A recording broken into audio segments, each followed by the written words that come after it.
SSC 26 batch সমাজ নিয়ে সমস্যায় পড়ে না এরকম স্টুডেন্ট আমাদের এখানে খুঁজে পাওয়া খুব কঠিন, তাই না? কিন্তু সেই সমাজটাই একেবারে পানির মতো সহজ হবে যদি ট্রিক্স এন্ড টেকনিক্স যদি আমরা জানি, রাইট? তো এগুলো খুবই সহজ বিষয় যদি সেভাবে সহজভাবে পড়া যায়। এবং তোমাদেরকে আমাদের এই জায়গায় পাঠশালা এডুকেয়ারে বাংলা পড়ানোর জন্য আমাদের সামনে তোমরা দেখতে পাচ্ছ অলরেডি ঢাকা বিশ্ববিদ্যালয়ে পড়াশোনা করছে, তোমরা জানো কায়েস ভাইয়া। তো কায়েস ভাইয়া কিন্তু দীর্ঘদিন ধরে কি করছেন, স্টুডেন্টদেরকে বাংলা পড়াচ্ছেন। ভাইয়ার দীর্ঘদিনের অভিজ্ঞতা রয়েছে, অনেক স্টুডেন্টকে পড়িয়েছে এবং স্টুডেন্টরা অ্যাকচুয়ালি বাংলার মধ্যে কোন কোন জায়গায় সমস্যা ফেস করে সেটা কিন্তু ভাইয়া খুব ভালোভাবে জানে এবং সেই জায়গা থেকে দীর্ঘদিন ধরে বাংলাকে কিভাবে আরো সহজভাবে পড়ানো যায়, বোঝানো যায়, সেজন্য নিজের জায়গা থেকে দীর্ঘদিন ধরে উনি কাজ করতেছেন এবং স্টুডেন্টদেরকে সেভাবে পড়ানোর চেষ্টা করতেছে। তো আজকে তোমাদেরকে সমাজের ছোট্ট একটা পয়েন্ট ভাইয়া হচ্ছে বলবে এবং তোমরা দেখো। এবং এরপরে আমাদের সামনে যে আসলে কোর্সটা আছে, তোমরা জানো যে আমরা আমাদের পাঠশালা এডুকেয়ার থেকে ভার্সিটি খ অদম্য এডমিশন কোর্স আমরা লঞ্চ করেছি বিশেষ করে পার্বত্য চট্টগ্রাম স্টুডেন্টদের জন্য।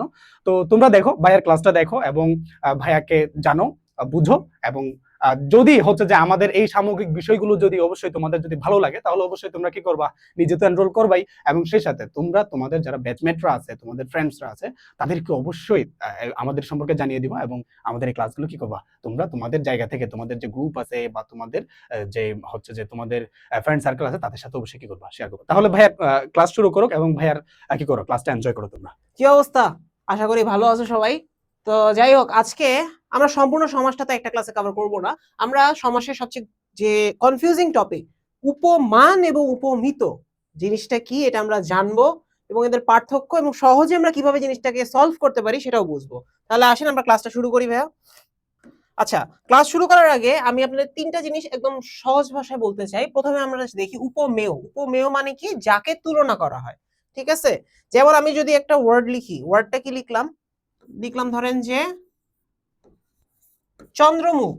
তাহলে এখানে তুলনা করা হয়েছে কাকে? কোনটাকে তুলনা করা হয়েছে? এখানে তুলনা করছি আমি কোন জিনিসটাকে? মুখকে। একটা মানুষের মুখকে আমি চাঁদের সাথে তুলনা করছি, তাই না? এটাই তো চন্দ্রমুখ। তাহলে এখানে আমার উপমেয় কি, যেটাকে আমি তুলনা করছি, অর্থাৎ মুখটা হচ্ছে আমার উপমেয়। এবার আসি উপমান। উপমান জিনিসটা কি? যার সাথে তুলনা করা হয়েছে, অর্থাৎ এখানে আমি মুখটাকে কার সাথে তুলনা করছি? চন্দ্র বা চাঁদের সাথে। ঠিক আছে? তাহলে এখানে আমার উপমান কোনটা হবে? চন্দ্র বা চাঁদ। এবং আরেকটা থাকবে সাধারণ ধর্ম। ঠিক আছে? সাধারণ ধর্মটা মানে যে গুণে তুলনা করা হয় সেটাই হচ্ছে আমার সাধারণ ধর্ম। যেমন আমি যদি বলি চন্দ্রমুখ, চন্দ্রমুখ মানে কি? আমি যদি বলি তার চেহারাটা যে তার চেহারাটা চাঁদের মতো সুন্দর, ঠিক আছে? তাহলে এখানে সাধারণ ধর্ম কি? চাঁদও যেমন সুন্দর তার চেহারাটাও সুন্দর, এটাই তো। তো ওইটাই হচ্ছে আমার সাধারণ ধর্ম। এখন আমাদের জিনিসটা বুঝি যে উপমান আর উপমিত আসলে কথাটা আসে কোথা থেকে। যদি আমরা বলি, দেখেন, যখন আমরা বলবো উপমান কর্মধারয় সমাস, উপমান কর্মধারয় সমাস কি জিনিসটা? এখানে আপনাদের বইয়ের সংজ্ঞা অনুযায়ী যে সমাসে উপমানের সঙ্গে সাধারণ ধর্মের সমাস হয় এবং উপমেয়টি উজ্জ্ব থাকে তাকেই উপমান কর্মধারয় সমাস বলে। উপমেয় উপমান এত কঠিন দরকার নাই ভাইয়া অ্যাডমিশনে, সিম্পলি বুঝেন। উপমান কর্মধারয় সমাসটা কি হবে? উপমানের সাথে একটা সাধারণ ধর্ম থাকবে। আচ্ছা ভাইয়া, উপমান কি আমাকে বলেন তো এখন আপনারা। উপমান, উপমান হচ্ছে কি বলেন? এই যে উপমান মানে কি? যার সঙ্গে তুলনা করা হয়েছে। আমি চাঁদের সাথে তুলনা করছিলাম না? তাহলে চাঁদটা কি এখানে আমার? উপমান। এই যে চাঁদের সঙ্গে তুলনা করছিলাম, তাহলে চাঁদ কি হলো আমার? উপমান। এবার আসেন আমরা উপমান কর্মধারয় সমাসে ছিলাম, সেখানে ব্যাক করি। উপমান কর্মধারয় সমাস আমি কিভাবে বুঝবো? উপমান কর্মধারয় সমাসে আমার থাকবে উপমান পদ একটা এবং একটা সাধারণ ধর্মের কথা উল্লেখ থাকবে। এখন যদি আমরা একটা উদাহরণ দেখি, যেমন ধরেন তুষার শুভ্র। আচ্ছা, আরেকটা জিনিস আপনারা মাথায় রাখেন, উপমান কর্মধারয় সমাস যেটা, উপমান, আর এটা হচ্ছে উপমেয়। দুইটা কর্মধারয় সমাস আছে আমাদের, যেটা কনফিউজড হয়। তো উপমান যেটা, উপমানের ন্যায় কথাটা কই থাকবে, আর উপমেয়তে ন্যায় কথাটা কই থাকবে? ও ভাইয়া দেখেন, উপমান যেটা, উপমান, উপমানে আমাদের ন্যায় আছে কোথায়? মাঝে। আর এখানে আছে ন্যায়টা শেষে। বুঝতে চাইলে এটা বুঝেন, এটা অত ইম্পর্টেন্ট না। আমরা মেইন যে ইম্পর্টেন্টটা, যেমন ধরেন তুষার শুভ্র। তুষার আপনার একটা ওয়ার্ড দিয়ে বললো যে তুষার শুভ্র, এটা আমাদের কোন ধরনের সমাস? উপমান নাকি উপমিত? আচ্ছা ভাইয়া দেখেন তো, এখানে আমার প্রথমে ইয়াটা কি? তুষার। তুষার মানে কি? বরফ পড়ে যে, ওইটা হচ্ছে তুষার।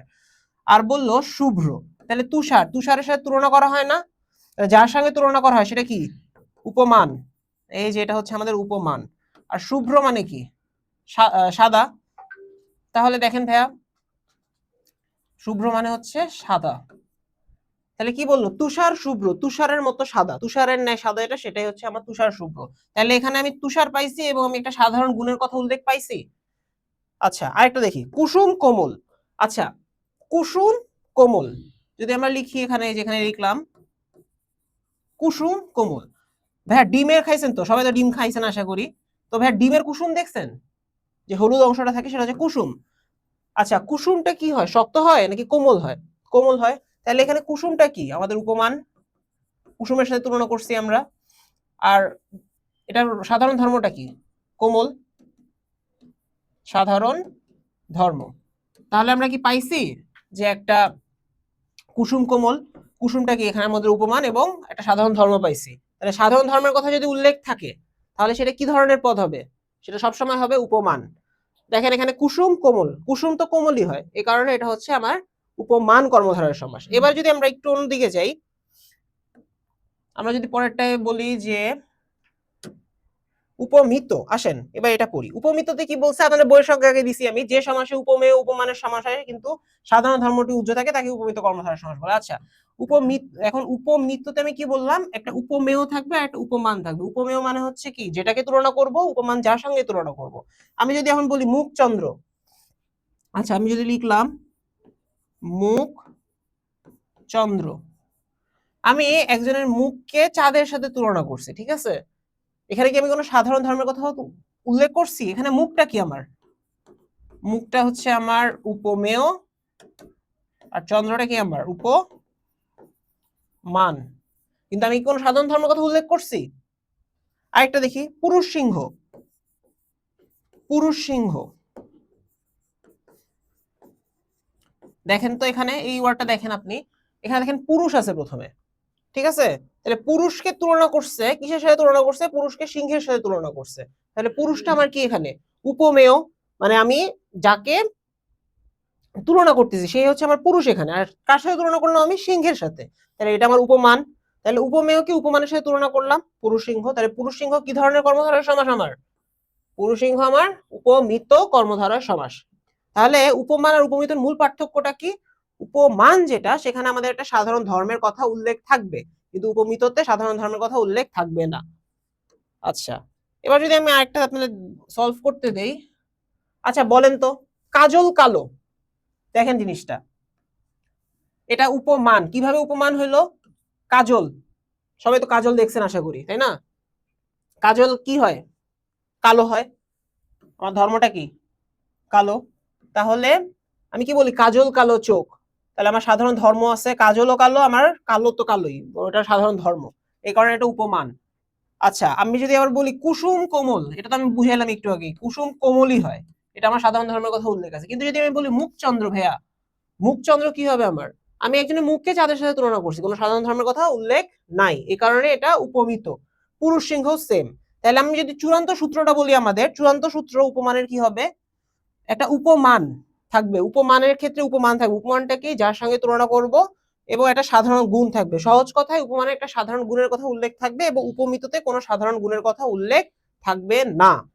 আচ্ছা, আপনারা পার্বত্য চট্টগ্রামের যারা আছেন, বিশেষ করে পার্বত্য চট্টগ্রামে যারা আছে, সত্যি কথা বলতেছি ভাই, আপনাদের ওইখানে অ্যাডমিশনের খুব বেশি সুযোগ নাই এবং আপনাদের অনেকটাই কষ্ট করতে হয় এই অ্যাডমিশন পরীক্ষা নিয়ে। আপনাদের জন্য আনা হয়েছে ভার্সিটি খ মানবিকের অদম্য অ্যাডমিশন কোর্স।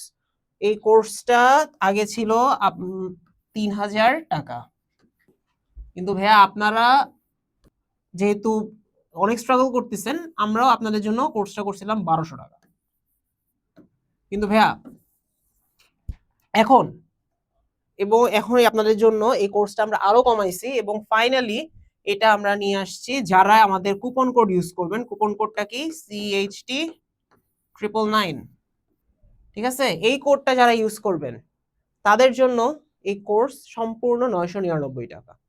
এবং এই কোর্সে আপনি পাবেন কি, আপনি পাবেন বাংলার 15+, ইংরেজির 15+, সাধারণ জ্ঞানের 15+, মোট ৬০টি লাইভ ক্লাস, যেটাই আপনার বাংলা, ইংলিশ এবং সাধারণ জ্ঞানের সম্পূর্ণ সিলেবাস কভার করবে। এর পাশাপাশি আপনি ১২টির বেশি সলভ ক্লাস পাবেন। প্রতি ক্লাসের রেকর্ডের একটা ফাইল থাকবে, আপনার যদি কোনো সময় যে আপনি লাইভ ক্লাস মিস করলেন, ঠিক আছে, আপনি রেকর্ড ক্লাস দেখতে পারবেন। এর পাশাপাশি কি পাবেন, আপনি পাবেন 5টার বেশি মডেল টেস্ট। আপনার যে প্রস্তুতি আছে, প্রস্তুতিটা সম্পূর্ণভাবে কমপ্লিট করার জন্য আমরা মডেল টেস্ট গুলো নিয়ে আসবো একদম ঢাকা ইউনিভার্সিটি আদলে এই মডেল টেস্ট গুলো হবে, এবং আপনি সম্পূর্ণভাবে নিজের প্রস্তুতিটা এখানে দেখতে পারবেন এবং নিজে কোথায় আছেন সেটা যাচাই করতে পারবেন। আর তো আমাদের মেন্টরশিপ পাবেন আপনি।